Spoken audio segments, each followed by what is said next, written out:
Welcome on to Spears. My name is Leggy, and as always, I'm joined by Walley. How are you, mate? Very well, mate. Different surroundings today. Very different. Lovely, though. Yeah, it's nice. Where are we? We're in my house. We are in the Wall abode. Talk us through this. Oh, mate, I asked Jack, I said, Uncle Leggy's coming over. We're going to do on a Spears. And he goes, can I put some stuff up? I said, yeah. And I didn't know what we're expecting. He's actually done quite well there, hasn't he? He has done really well. I don't know where he dug it. That's the photo of our flags. There's a Dr. Dre record. He was trying to find his Kendrick GNX vinyl. Yes. My son does have a Kendrick GNX vinyl. That's so good. Geez, the back-to-back flags looks great, doesn't it? He goes, Dad, we should put whiskey up because you like whiskey. And I'm like, shit, yeah, I do. How good's the? I forgot that Murph didn't play in the second.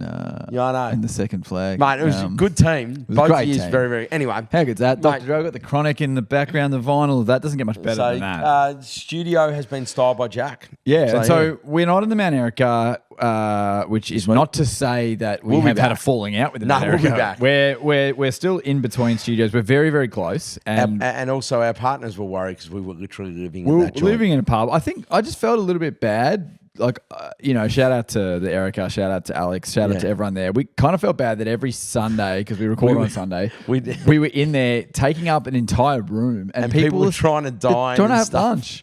Like last week, what were we talking about? You were talking about your top 5 reasons for staying in a casino and getting really amplified and quite vocal about it. And there's people like 4 fucking meters away trying to tuck into a Sunday roast. Simon, I will be honest though, if I could change one person's perspective and convince them to go to a casino, I would have done my job. I think you've done your job. Let's be real. I think you have done your job. But let's dive straight into it. I want to just talk about what's happened over the last week, and got to start with the big news of the last week when it comes to AFL pre-seasons. And that is that the Hawks and the Saints both had a win. Let's talk to the Hawks because they beat the arch rival, the Cats. we beat Geelong. It's one of those ones. Yeah, it's one of those ones where you go, I'm not watching this, I'm not interested, and then the minute it's on, you're watching it, and it was good. The preseason, there's so many different ways to take it.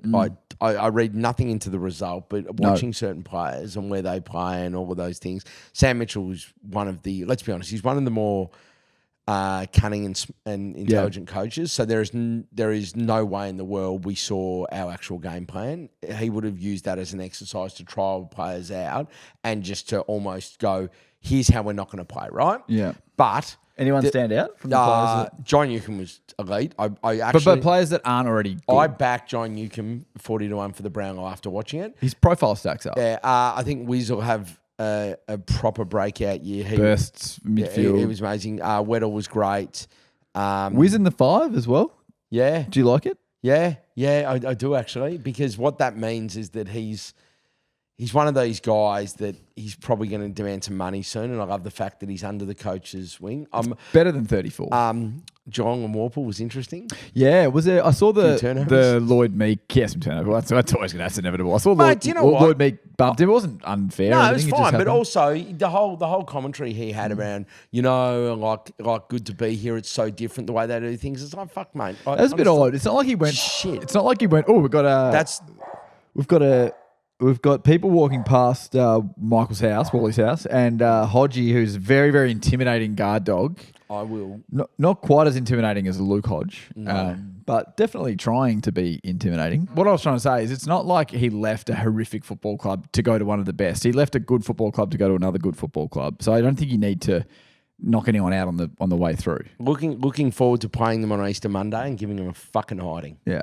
Honestly, it just shout out to all of our Cats fans listening to this podcast. This is the thing, is I've told you before, Geelong and Essendon, I'm a Hawthorn fan. I fucking hate both of them.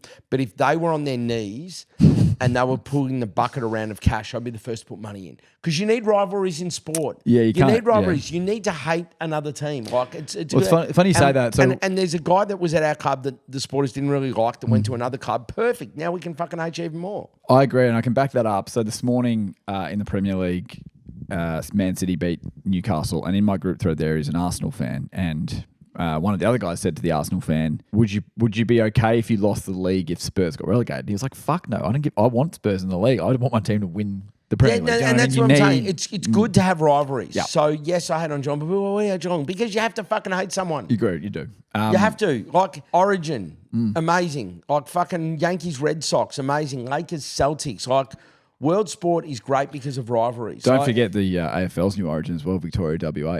That is big. Fiercely competitive against WA. Don't forget that. How about the Saints? Look, I've received a lot of texts from mates about this. I don't want to look. We beat the Suns. They are one of the flag favourites. We went up there and we beat them by 12 goals. But I'm not... Smacked them. I'm not going to react like that. They were very much undermanned. They had all the players that played. So, your Rouse, your Andersons, Collins, Ben King, all didn't play. So I'm not getting over-excited, obviously, because it's a fucking preseason game. But it's nice. What was nice was that if you don't win that or you just win, it's like, oh, fuck, maybe they're not very good. But at least you can go, yeah, okay, we beat nothing. We're not going to get overexcited. But they put them to the sword. Yeah, we trained well. They did everything that they needed to do. But it's the other thing, no serious injuries. That's all I give a shit about. Yeah, I just want to get through this week and next week with no injuries. Apart from King, your injury list pretty good? Pretty good. Okay. Yeah. Jack Savani got concussed, but that's all right.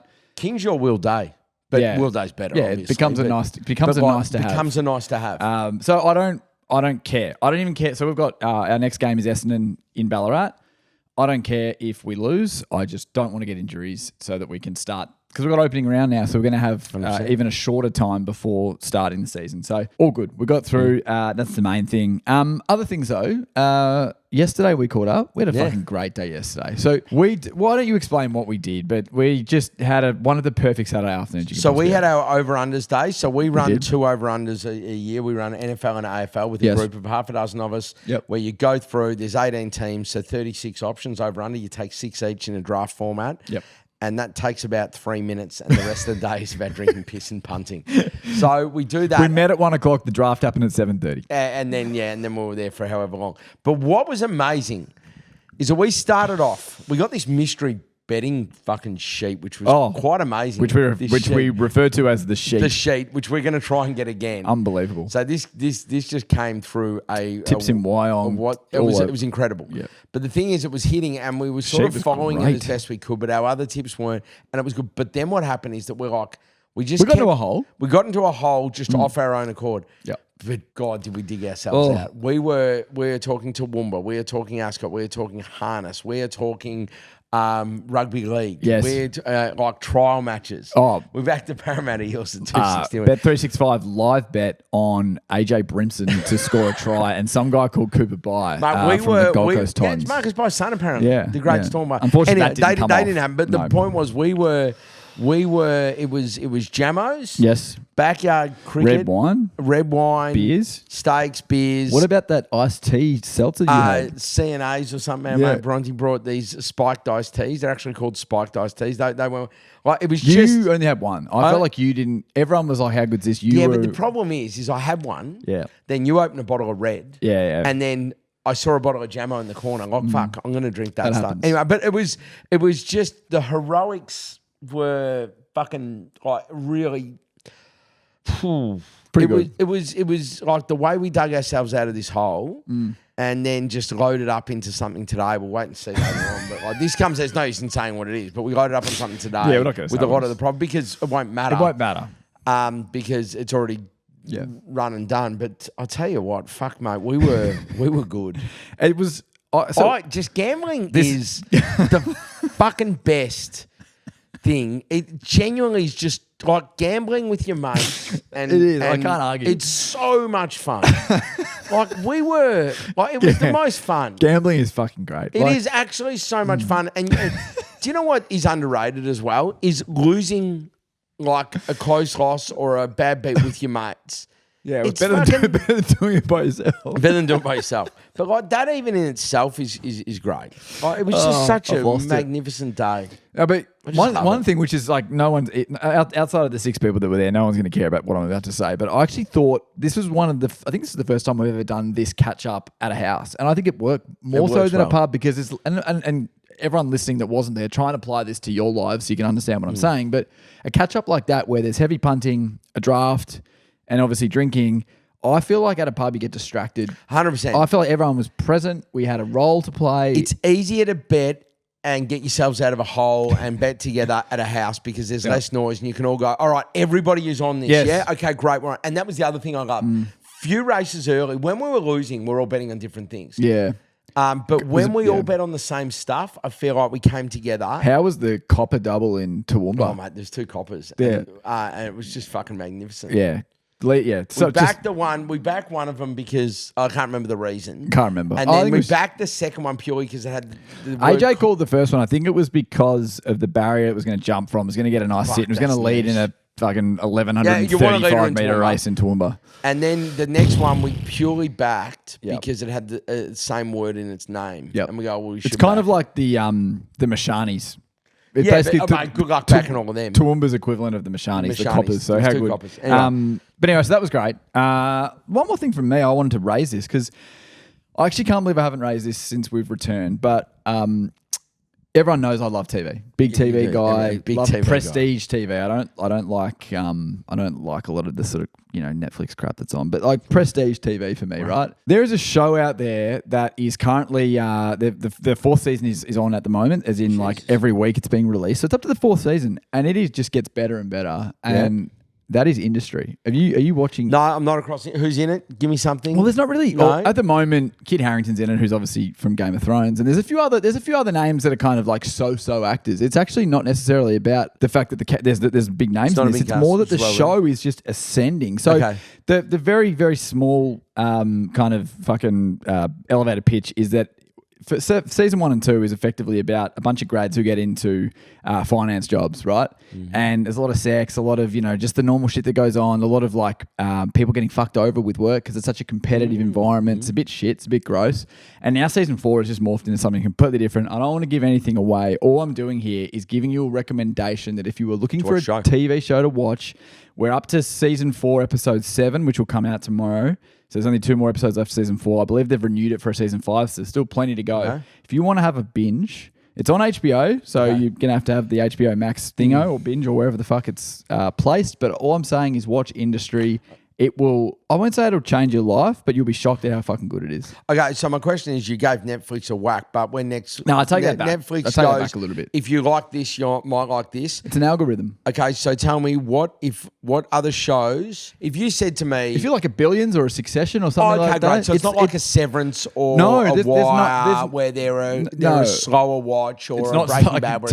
Tell you what, the only thing that will annoy Billions, Suits... Yeah, there's a lot that goes on. It's better than those shows, but I'm just saying in terms of like... So it is like Succession. Yeah. Like that level of show. It's that level of show. The only thing I'll say is the only thing that might annoy some people, but I've gotten through, and I'm by no means an expert in this field, a lot of the financial chat you're just not going to get, but you don't have to get. As long as you understand the premise of like they're shorting something or, they're buying into something or this is a good investment, you don't have to worry about all the terminology. I understand shorting because Margot Robbie explained it in a bathtub. Yeah, exactly. So there you go. Anyway, that's the first. All I'm saying is watch it. It's worth it. I'll watch it. It's worth your while. Audience, watch it. And please give me your own reviews because I need to talk to people about it. Okay. So I'll give you one. I'm the only one watching. Where we just finished watching Landman, which is awesome. Apparently that's wild. It's a fucking easy watch. Yeah. It's such an easy watch. It's not this incredible show. It's just I'm becoming a Billy Bob fan.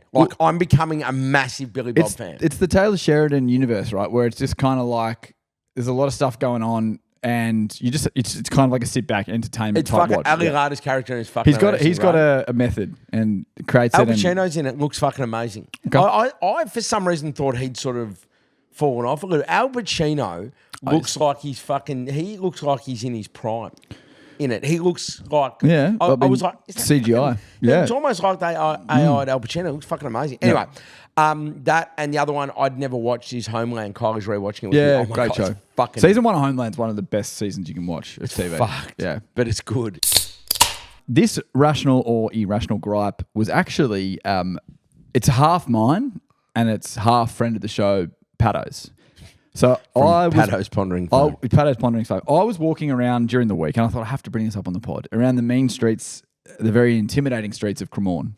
And I bumped into Paddo and we had a quick chat. Paddo just bought some chicken and which he wasn't happy with. Like him. Classic Paddo. Anyway, as someone that if you haven't been to Cremorne or if you have, I'll just set the scene here. Very, very tight, narrow streets.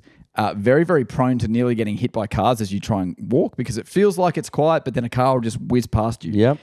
And in that time of that conversation, one of those big fucking Ram utes, which is almost the size of the whole... They're like the old F-150 and Broncos, that like Fords. Drove past and huge. Drove past and nearly knocked us over, knocked everyone over. And my rational or irrational gripe is I think those cars, whether it's driving in those areas or trying to find a park in a really tight, confined space, are no good. Like they are. Why the fuck are they on the road? And also, why are they on the road in inner city Melbourne? Like, what are you transporting in a Ram? A fucking bed? Like, what? Why is it? That's good. I don't. I think they're too big. I don't know the reason you'd need one. This also had an empty fucking trailer, so I'm thinking to myself, Utes are genuine. We know Utes. I'm not saying this is not a knock on Utes. No. Work Utes we know are 100% a requirement. The John Rahm is too big. I know the ones you're talking about. Yeah, I would actually love to know, like, what they're used for because they belong in Middle America, not on Cremorne. 100%. They are massive. Yeah, they're cars. huge.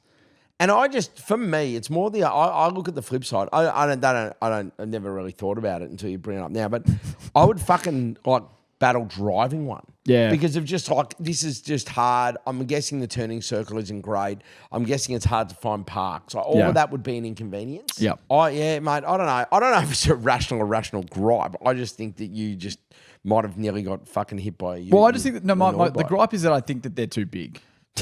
I don't think they should be. You need a permit to drive it. The tires are fucking huge as well. Yeah, I don't. It's one of those ones. I just don't know what.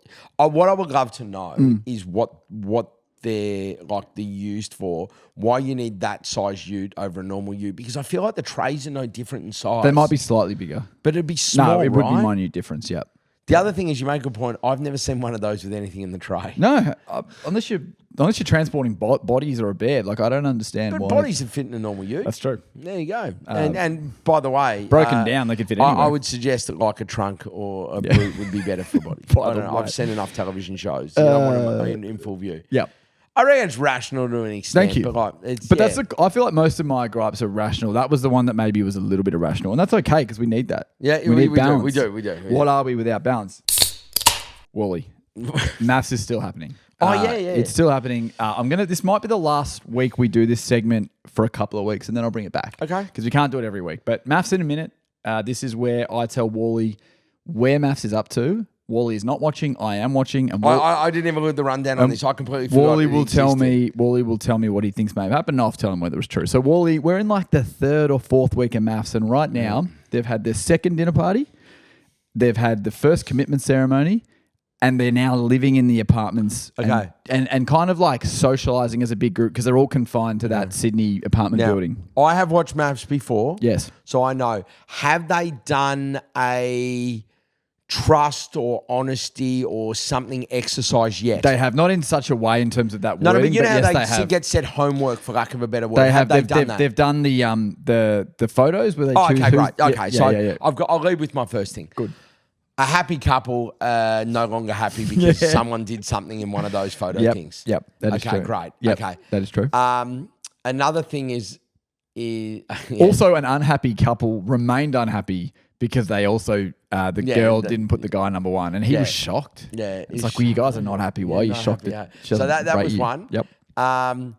Was there one of the couples, and it could have just been one side of them, obviously, and you could just tell it was completely fabricated, that they lovingly tried to put their one above and make some cheesy comment about how they are 100% you nailed it. I couldn't ask for anyone better. Tell what he did? He pretended to open the window and throw out all the other photos and say like... fucking dramatic. 100%. Bang. And then, look, I mean, we could go on dinner parties. There would have been fireworks. There would have been shock. I can't believe they said that. But one of the most brutal dinner parties did just occur. One of the girls was basically like, I'm leaving the show, I don't care, and just went for everyone.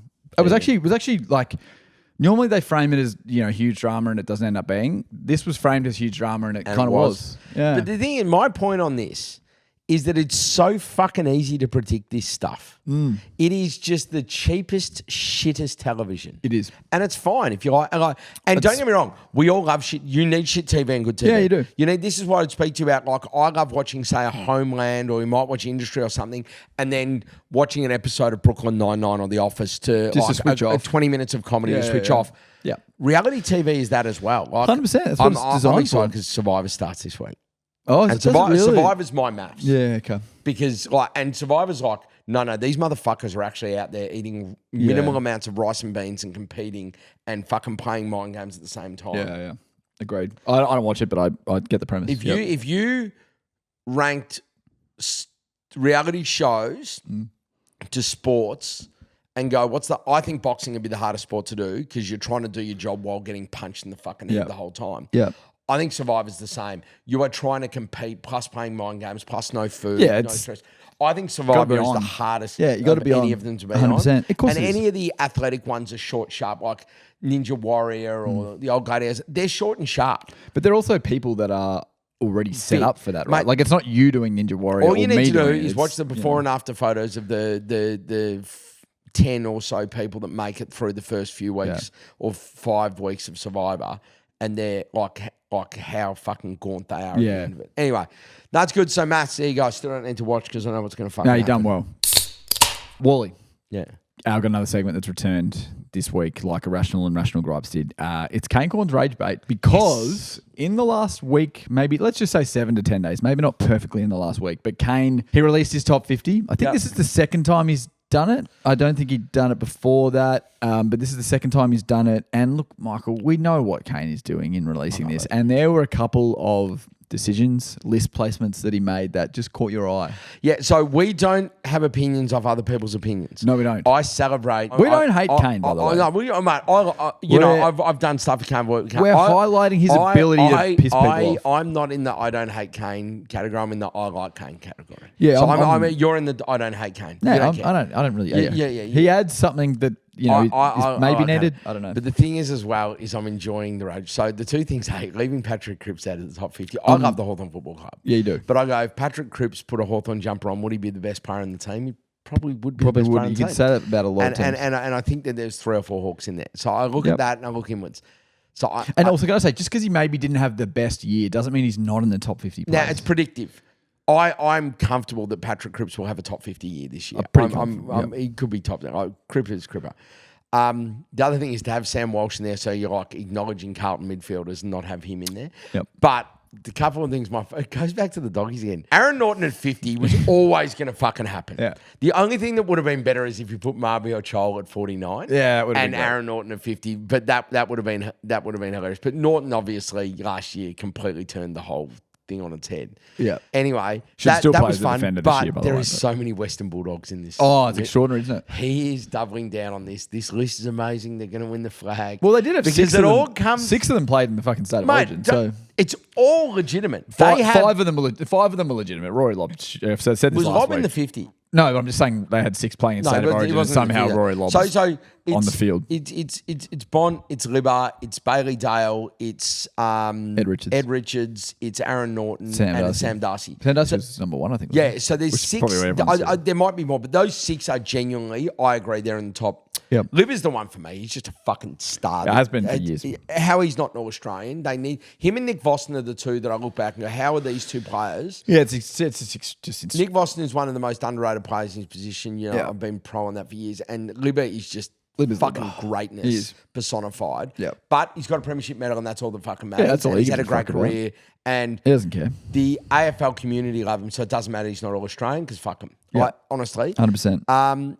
They should correct that, but it might be too late. Anyway, my point being, it's all doggies, it's all set up. Because if they've got this many good players, Simon, and they don't win the flag, whose fault is it? Oh, it's got to be Bevo's fault. It's got to be the coach. It's certainly not Kane's fault. Good. Yeah, it's brilliant. It's just, we're going to watch that so closely. It's going to be it's going to blow up. 100%. The Kane. Oh, I will. Western Bulldogs thing's going to blow up. I can't wait. Can't wait. Speaking of just any footy chat, we are going to do our over-under record sometime this week. We're going to drop it in 2 episodes. It's going to be short and sharp too. Yeah. We've got 45 seconds each per team. Yeah, it's going to be it's in alphabetical order. So Adelaide to Geelong, I think, is the first 9 on G's. And then the second 9 is Hawthorn to the Western Bulldogs. That will be released probably maybe one sort of in a week, and then the second episode in sort of a week and a half. It'll all be before the season starts. So you can. There is some logic in our thinking too. Yeah, no, we're not just crediting. No. We're not trying to cause headlines. And we just did this. Hodgie's the Doge is here up on the couch here. I might just move the glass. I know we're all good. Very, very primal. This. I wish the camera could get this in here. But don't need to. Yeah, wow, that's protruding. Michael, last week we called out, or you called out, that you wanted to get behind a conspiracy theory. You said that you said that Hodgie's here as well. This is great. Hello, Hodge. Obviously likes my aftershave. This is great, isn't it? Okay. If everyone could tell was thoughts. Nah, he's got nothing to say. Nothing to say. All right, conspiracy theorists. Yeah, so conspiracy theory. So you called. You wanted people to give you the best conspiracy theories. You want to believe in one. Yeah. We got heaps, so thank you to everyone that shared. Hodgie didn't share, unfortunately, which is why he's here. But we got, I couldn't even tell you how many we got, but we've narrowed it down to a top 5, right? Yep. I'm going to read out our top 5, and because you asked for it, you're going to make a decision as to which one we want to go with. And I'm going to go all in on this. Yeah. So the first one is Stevie Wonder is in fact not blind. So there was that one. The second one we liked, which is actually gathering steam. This is almost more than a conspiracy theory. This is actually an investigation. But it is that Kurt Cobain was murdered. He did not commit suicide, which is a strong one. We actually received multiple submissions for that, which is probably not a huge shock because it's in the news. One that I'm really intrigued by is that Jeffrey Epstein is alive and well in Israel. There have been some photos of a man with facial hair that looks a lot like him in Israel. My only question on this one is, I still don't understand how they got him out of the jail without anyone knowing. That's where I'm not going to believe in that. I forgot he'd passed. Yeah, well, because I get him and what's the guy? What's the producer guy that was a piece of shit? Harvey Weinstein. Is he? He's alive. I always get them confused. Yeah, well, I mean, it's pretty in similar terms of worlds. both pieces of shit. So yeah. The other one, which is one that's been around for a long time because he has been quote unquote dead for the best part of 20 years, but that is that Tupac Shakur may be alive. See, that's right up our alley. It's up our alley. That sort of area. Yeah, and then the last one maybe isn't a conspiracy theory. It's probably just a salacious rumor. But did we get hit with it? That is on a yacht. We would have got. Did we get damned that a lot? Yeah, we got a few. I'm not doing that one. We got a few, but there's your 5. Although it's probably there's your 4 because the last one is more of a salacious rumor. Hodgie's really stretching out here. Which one do you want to go with? Because Tupac is our areas, but I have a theory on this. Yep. Tupac was like elite. I reckon Park wouldn't be able to watch the rise of Kendrick Lamar without like going, I've got to come back out and also it's not in his nature to want to hide. Like he's a person that's done tough things. It's a hopeful thing that people go, we wish he was alive. No, mate, this is a no-brainer for me. I know now. Because I love how you tried to make it look like it was a hard call, but deep down you've known all along. I know. Because how many times did you get sent this? I got sent videos of multiple different people, and the best one is Shaq talking about how Stevie Wonder can see. Shaq's one, Shaq goes, he got in a lift one day in the same building as Stevie. Stevie walks into the lift presses a button on which level he's going, stands next to him and turns around and goes, hey, Big Diesel, how are you? The other one is that he catches a mic stand that a Paul McCartney or something dropped in. Okay, I'm not aware of it. There's that. Act like I have no idea. Okay, I have no idea. So Shaq's, and then there's different stories, and then the best one was, I think it's Carmelo Anthony, when he ran into, he goes, I enjoy watching you play. Stevie said to him. Really? So I'm like, Stevie Wonder can say. Okay. That is and I fucking am here for it. Yep. And I will say this. Yes. If it's true, I'm okay with it. Yeah, I'm okay with it. I'm 1,000% I'm okay with him profiting off creating this image I don't care. If anything, it's hilarious. Well played. I love it. So the next steps from here, you've chosen your conspiracy theory. Yeah. Now what we need to do is we need to deep dive into it. I'm going rabbit hole. You're going to rabbit hole, and on our normal app next week, our normal record, I will come to you and I will make my case on why Stevie Wonder can see. Yeah, that's fantastic. I think just 4 to 5 high-level dot points, and we'll discuss. The first one is Exhibit A, all the NBA players that have fucking spoken about it. Because the other thing is, I'm like, do I not touch this one? No, fuck that. Shaq has been on air and told this story. So we can do. I mean, I think you can do it. I love Shaq. Yeah, he's great. On a side note, my son, played basketball yesterday and went 0 from 4 from the free throw line. He had a stinker day shooting. They won by a point. Hacker Jack. And he goes, and his middle name's Lee, so he's Jack Lee Wall. After the game, he was taking the piss out, which it was healthy and happy for him to do it. Yeah. He was calling himself Shaq Lee Wall. Yeah, it's good. Because he can't shoot from the free Hacker throw Jack. line. Hacker Jack now. He goes, I'm like Shaq, Dad. And I go, yeah, well. That's a great way because, Shaq was still a fantastic player, and it's okay that was 1-4. He also went 0 game. from 6 from the field, but that was, he didn't have a fucking great day. Start calling Felix von Hoff for that one. Yeah. It's exactly what Von Hoffa did. Yeah, 0 for 6 on his debut. So that's good. Stevie Wonder, potentially not blind. That's what we're doing. Simon's Choice is here. Yep. It's here to stay, obviously. But we're not doing it. We're not what? Why are we not doing it? Because I went put down this in the rundown 2 days ago. I've been down a rabbit hole. We do have a rundown, by the way. Okay. So I need to talk about this, and people got to be okay that we're going to. Can I just say, just before you say it, I reckon there would be a conspiracy theory that Honest Beers doesn't have a rundown, but I'm here to tell you that we do. We actually have a rundown. There is structure. So basically, I was doing Simon's Choice, and I ended up going down. What the fuck are you looking at? I ended up going down a rabbit hole about average penis sizes across the world. I'm looking at your laptop and there's a banana. What's with the banana? Well, that's a penis. Yeah, I know. But so they're not going to put an actual dick on there, Simon. It's a reputable website. Anyway, so after doing a heap of research, I realised that they're all different. I was going to ask you some questions on this. Okay. They're all different. So I was like, then I had to. We weren't cancelled already. We are now. Then I had to Google. Then I had to Google saying, what is the most reputable website for accurate penis sizes?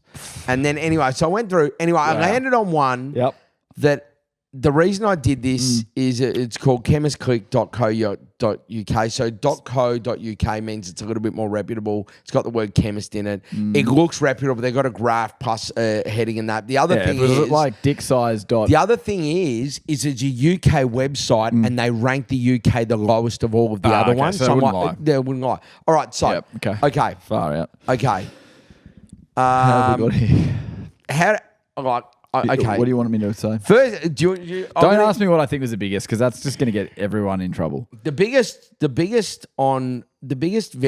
The biggest on all the sites. These are the general, and there's a few gaps, but the general consensus is the biggest on all is pretty much Ecuador, Cameroon, average. Okay. They're the biggest.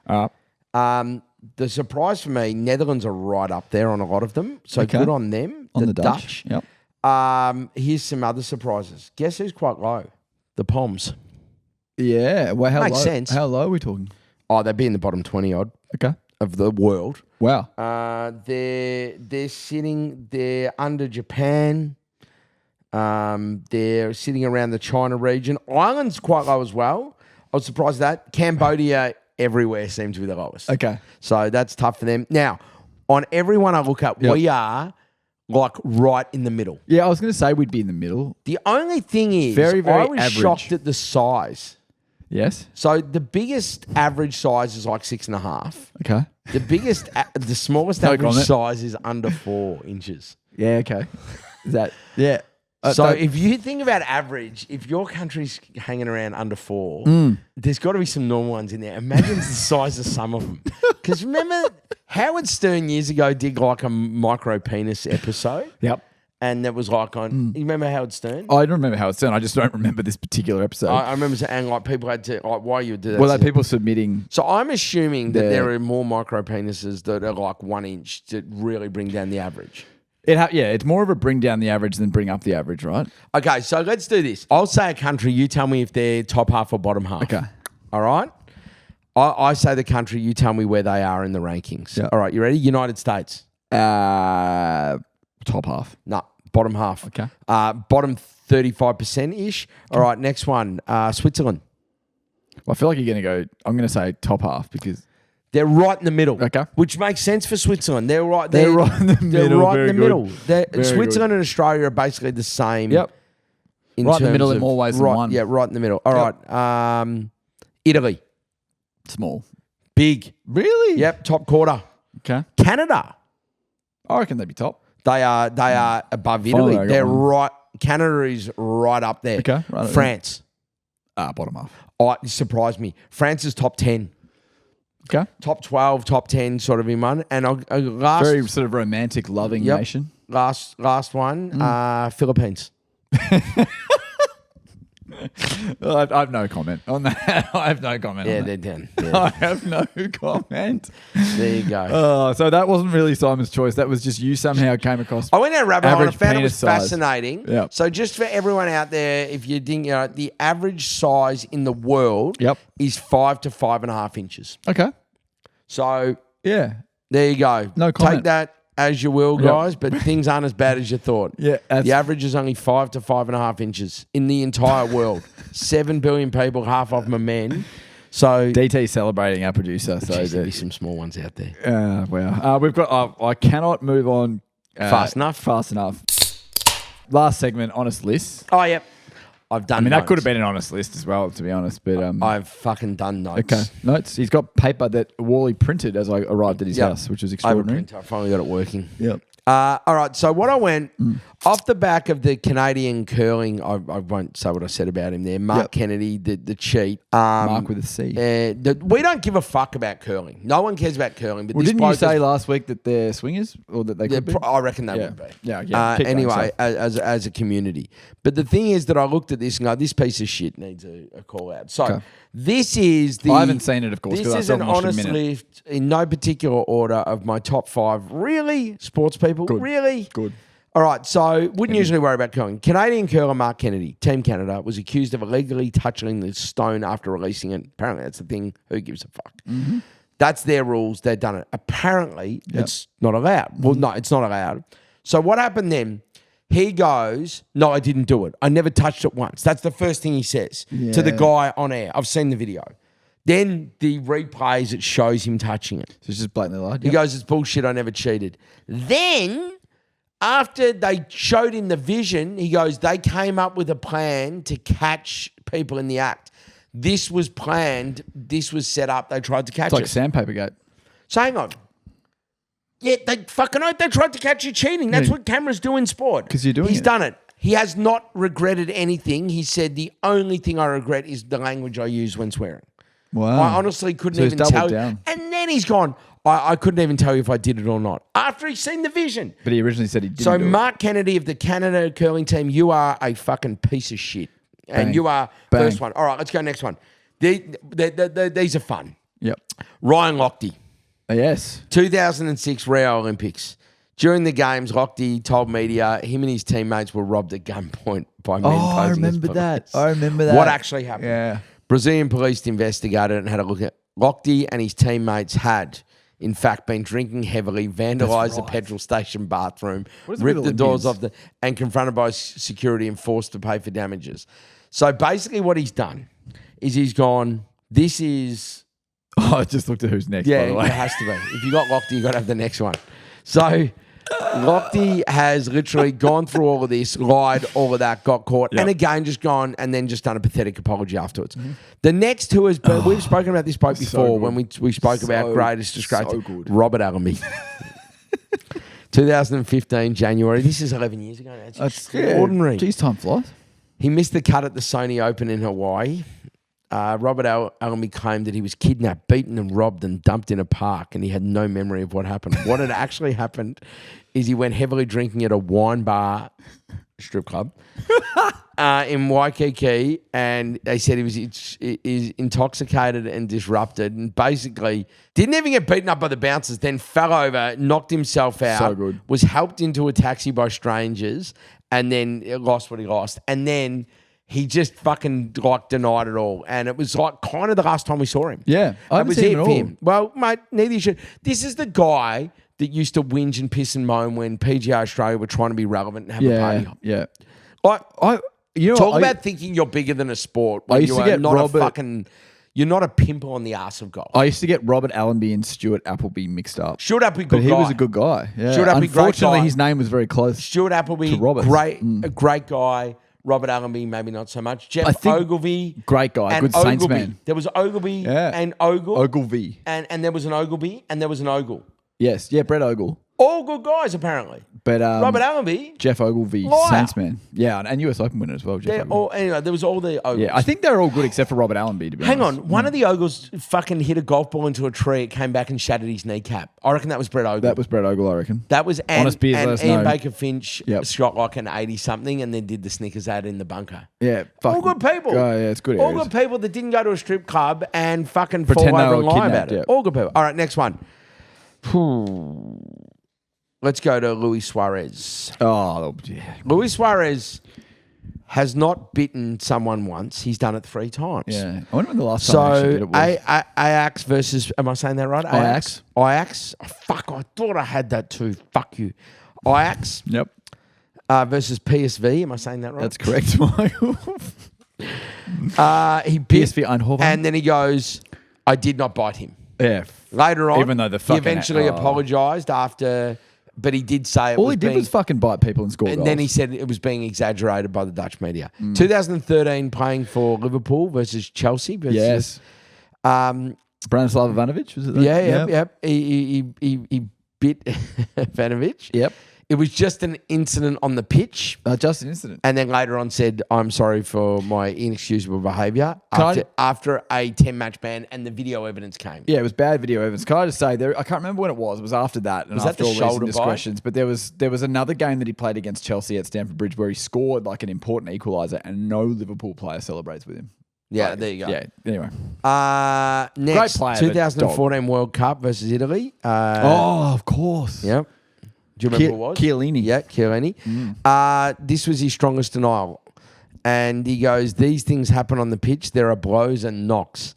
Later on, when the truth came out, the truth is that my colleague, Giorgio Chiellini, suffered the physical result of a bite. Who from, cunt? Seriously? He suffered the physical result of a bite. So this bloke's bitten. It's his 3rd bite, and he comes up with that. Outstanding. All right. And that's all we know of. There has to be others. Imagine him as a junior. Oh. Imagine him in kinder, how many bites. Oh, jeepers. And at different time as well, where they probably let it slide. Yep. Now you bite someone in kinder, you're in a lot Jack of trouble. bit a kid at kinder. Did he? Stole his little duck. And then said to Jack, what happened? What was the other kid took his duck and Jack bit him. Yeah. And then the other kid bit Jack back. And then they had a week of the kinder going there biting each other. And they were best mates. Did you ever get bitten or bite anyone? I bit. Because I couldn't hear. Runs in the family. Apparently, I bit because I was like, I couldn't hear. How dare you look down the barrel and have a go at Luis Suarez when you've done the exact same thing and your son. My son. The Walls have a history of biting. Don't steal his duck. Yeah, no, fair. Fuck, mate. Just don't bite. I reckon. I told him not to take. I go, don't take your duck to. Would be fun if you said, don't kinder. bite next time, punch them in the face. It's at least a bit more. Yeah, I've given Cornes picture. I've said no again, then you do what you got to do the third time. If someone's not going to stand up for yourself at some point. Fucking oath. But they took his duck. Anyway. Yep. Maybe that's what happened with Suarez. Maybe Suarez took a duck onto the pitch and they took it and he bit them. Luis Suarez. Okay, next one. This was niche. Yep. Tom Williams, you're not going to know him. He played for English. The Dogs. Oh, sorry. There was a Tom Williams that played the AFL. I reckon Tom Williams may have played for the Dogs and Collingwood and may have had red hair. Tom Williams' Dog sounds familiar. May have had red hair. Tom Williams was he defender? Yeah, defender. Yeah, like a Tom mobile Williams, defender. Yeah, could play multiple positions. I reckon he was like a top 10 pick, maybe pick 12. Yeah, it's not him. This guy played. Yeah, there he is. Yeah, there you go. This guy played for like 04 draft, English maybe? rugby club Harlequins. Oh, yep. So Tom Williams, it must have been a time wasting like Pick or sub or tactical. 2004.